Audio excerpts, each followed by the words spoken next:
converso com todo mundo, sou uma pessoa de sorriso fácil, mas quando eu olho para minha vida, percebo que tenho pouquíssimos amigos. E durante muito tempo eu achava que havia algo errado comigo. O mais engraçado é que, apesar de eu ser assim, eu me recordo, por exemplo, que na época de escola eu tinha uma dificuldade enorme de ter muita proximidade entre as pessoas. Sempre houve alguém que eu tivesse afinidade, acabava tornando uma amizade ali dentro da escola. Mas infelizmente foi algo que ficou ali e não se estendeu para a vida adulta. Para que a gente possa entrar um pouco mais nesse assunto, se aprofundar um pouco mais, eu quero contar para vocês uma história real que aconteceu com um comediante que se chama Max Dickens. Ele é um comediante britânico, ele é também ator, palestrante e apresentador. Certo dia, esse homem ele decidiu pedir a namorada em casamento. Mas aí, durante os preparativos, ele percebeu algo que deixou ele assim naquele choque de realidade, que é ele não conseguia encontrar alguém que fosse padrinho do casamento dele, porque ele não tinha nenhum tipo de proximidade ou de amizade com algum homem. Algo que fosse ali bem duradouro. E essa crise que acabou acontecendo ali durante esse preparativo do casamento dele, né? Levou ele então a investigar sobre a solidão masculina. Ele começou a entrevistar então sociólogos, antropólogos, psicólogos, e aí dessa jornada, dessa situação, né, que aconteceu ali na vida dele, acabou então nascendo o seu livro de maior sucesso, que é esse que eu vou deixar aqui para vocês. Antes de se tornar ali ativo, né, sobre o isolamento social, Max ele já construía uma carreira sólida no entretenimento, o que para muita gente pode até mesmo parecer uma forma de obter muitos amigos, mas não foi o que aconteceu com ele. Ele se sentia isolado e na solidão justamente por não manter vínculos grandiosos de amizade. E o que fez ele reconhecer isso na época foi exatamente essa questão de não conseguir encontrar um padrinho que fosse ali amigo fiel dele. Mas vamos lá, eu usei essa história aqui para mostrar para vocês um pouquinho como é curioso essas situações da nossa vida. Eu sempre fui uma pessoa extremamente comunicativa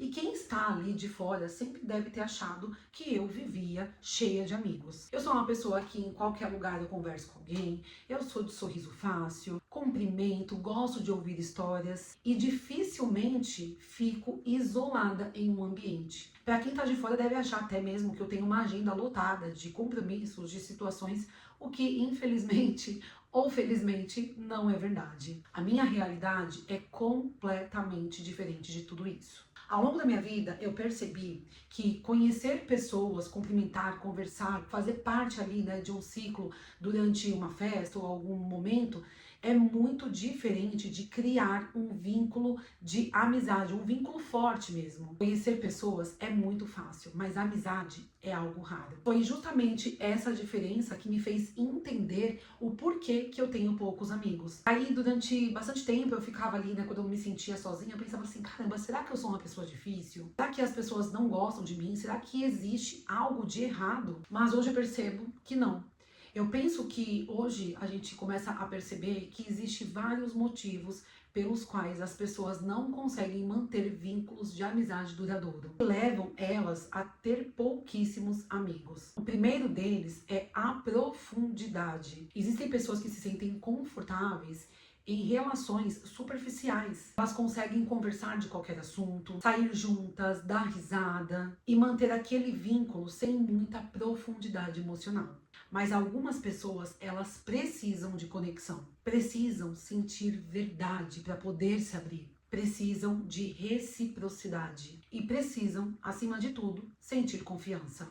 E quando você é assim, automaticamente a sua lista diminui, porque nem todo mundo está aberto a construir uma amizade mais profunda. Outro motivo é que algumas pessoas observam muito. Com o tempo, eu comecei a analisar e a perceber, por exemplo, comportamentos que não me agradavam. Percebi quem só aparecia quando precisava de algo.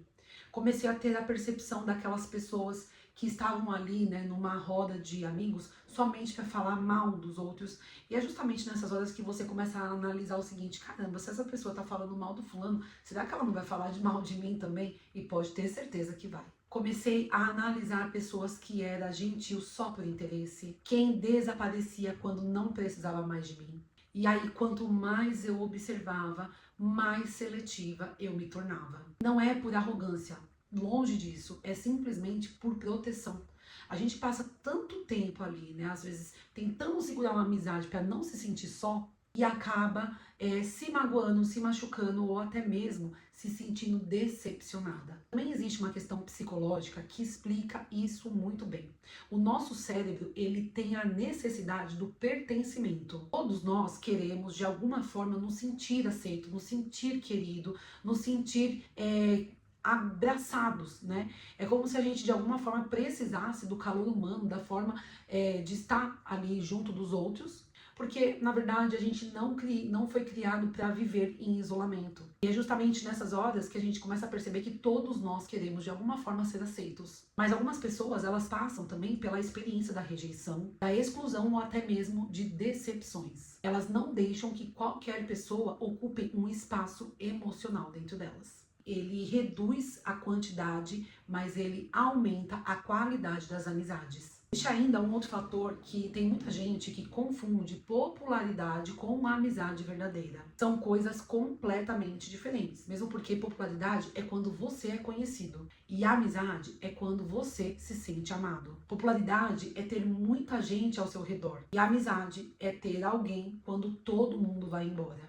E quando a gente começa a ter essa percepção também, talvez a gente comece a se tocar que não é que nós temos poucos amigos. Talvez tenhamos os amigos que realmente importam. E outro ponto também que eu comecei a ter muita percepção na minha vida é que a sinceridade afasta as pessoas. Muita gente prefere amizades bajuladoras ou até mesmo amizades falsas, justamente para se sentir queridos. Isso, na verdade, mascara aquilo que seria uma amizade verdadeira. E aí é onde a pessoa começa a sentir prazer naquela amizade por conveniência. E enquanto tudo está agradável, aí funciona, flui bem para essa pessoa. Mas aí quando você começa a colocar limites, a dizer não, ou a expressar aquilo que sente, algumas pessoas tende a desaparecer. Claro que para quem tá ali, né, no desespero por amizade, isso dói e dói demais. Porque aí nesse momento você chega naquele choque de realidade em que você sabe que a amizade só existia enquanto você era útil. Mas existe uma coisa que eu aprendi com o passar dos anos. Ter poucos amigos não significa ser solitário. Você pode ter pouquíssimas amizades e uma vida extremamente rica. Pode ter poucas amizades e sentir paz. Pode ter poucas amizades, mas se sentir amado de verdade. Porque amizade não é matemática, não é quantidade, é qualidade. Hoje, na verdade, eu não me preocupo mais em ter muitos amigos. Prefiro ter poucas pessoas, mas pessoas que eu possa confiar de verdade. Pessoas que celebram as minhas conquistas sem inveja, que me apoiam quando eu estou triste, que permanece quando eu não tenho absolutamente nada a oferecer. Porque amigos de verdade não aparecem somente nos dias bons. Eles permanecem também nos dias difíceis. E talvez se você tenha poucos amigos, a pergunta não seja o porquê tenho poucos amigos, mas sim quantas dessas amizades que eu tenho são verdadeiras. A amizade verdadeira vale muito mais do que um relacionamento por conveniência. E quando enxergamos isso, deixamos de enxergar os poucos amigos como um problema e começamos a enxergar como um privilégio. E se esse vídeo fez algum sentido para você, deixa aqui nos comentários o que você pensa sobre isso. Você tem poucos amigos? Você tem amigos que realmente valem a pena? Deixa aqui para mim saber, que eu vou adorar ler no comentário de vocês. E não esqueça de se inscrever no canal e também de deixar o seu like se você gostou desse vídeo. Um super beijo e até o próximo vídeo. Tchau, tchau!